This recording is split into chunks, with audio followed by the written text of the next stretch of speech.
Thank you. Well, it is my great pleasure to host all of you here at the White House to mark this special occasion, Ramadan Kareem. I want to say that I'm deeply honored to welcome so many members of the Diplomatic Corps, as well as several members of my administration and distinguished members of Congress, including the first two Muslims to serve in Congress, Keith Ellison and Andre Carson. Where are they? Give them a big round of applause.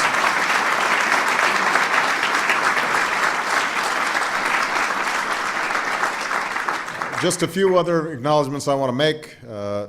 We have Senator Richard Lugar here, who's our ranking member of the Foreign Affairs Committee. Where is Dick Lugar? There he is. Thank you. Representative John Conyers, Chairman of the Judiciary Committee. Representative Rush Holt is here. Thank you, Rush.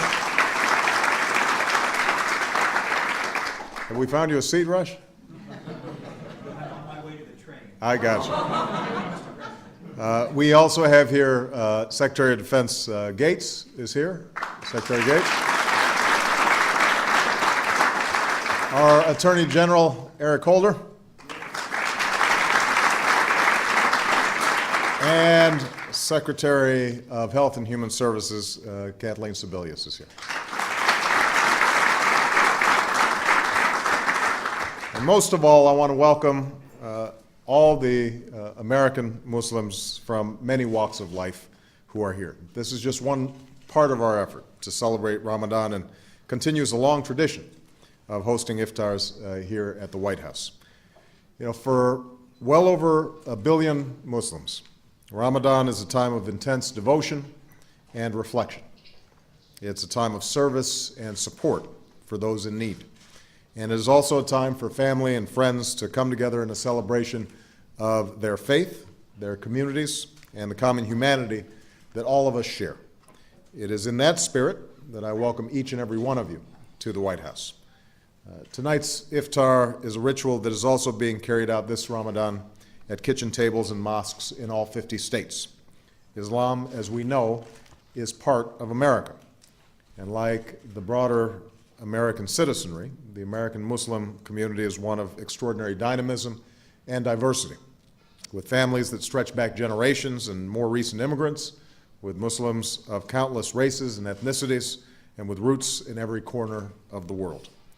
Indeed, the contribution of Muslims to the United States are too long to catalog because Muslims are so interwoven into the fabric of our communities and our country.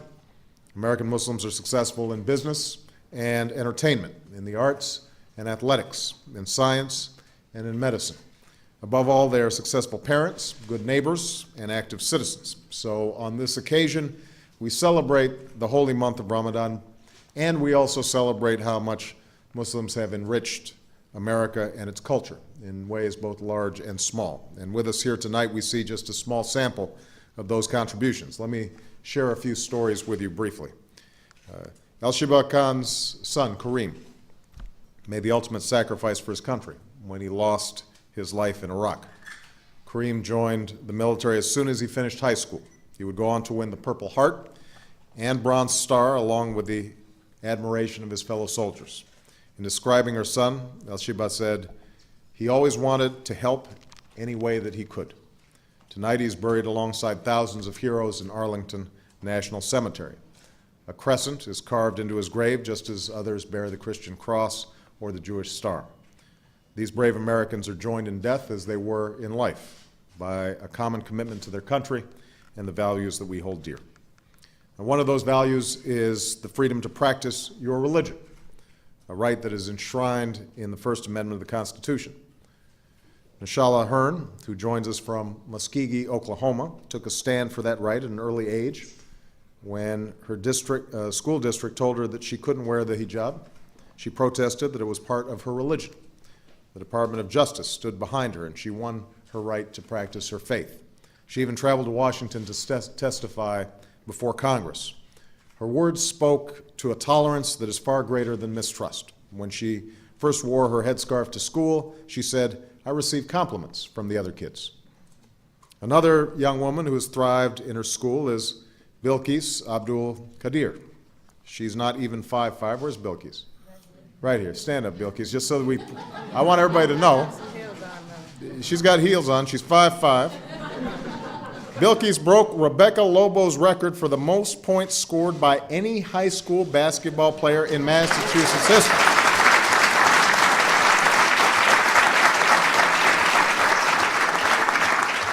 She recently told a reporter, "I'd like to really inspire a lot of young Muslim girls if they want to play basketball. Anything is possible. They can do it too." As an honor student, as an athlete on her way to Memphis, Bilquis is an inspiration not simply to Muslim girls, she's an inspiration to all of us. Of course, we know that when it comes to athletes who have inspired America, any list would include the man known simply as the greatest.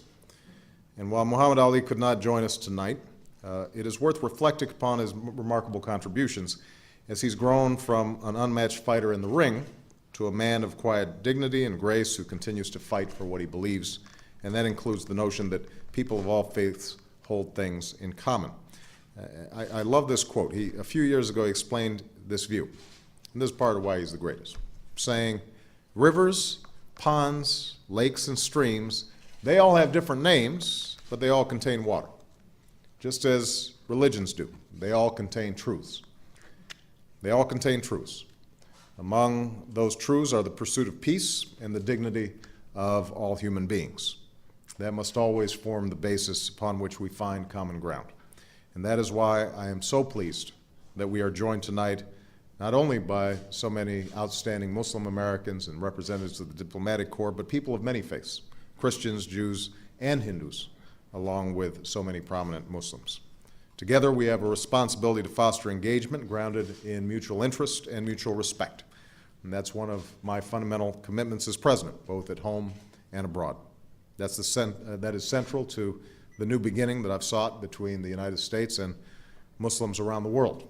And that is a commitment that we can renew once again during this holy season. So tonight, we celebrate a great religion and its commitment to justice and progress. We honor the contributions of America's Muslims and the positive example that so many of them set through their own lives, and we rededicate ourselves to the work of building a better and more hopeful world. So thanks to all of you for taking the time to be here this evening. I wish you all a very blessed Ramadan. And with that, I think we can start a feast. I don't know what's on the menu, but I'm sure it'll be good. Thank you very much, everybody.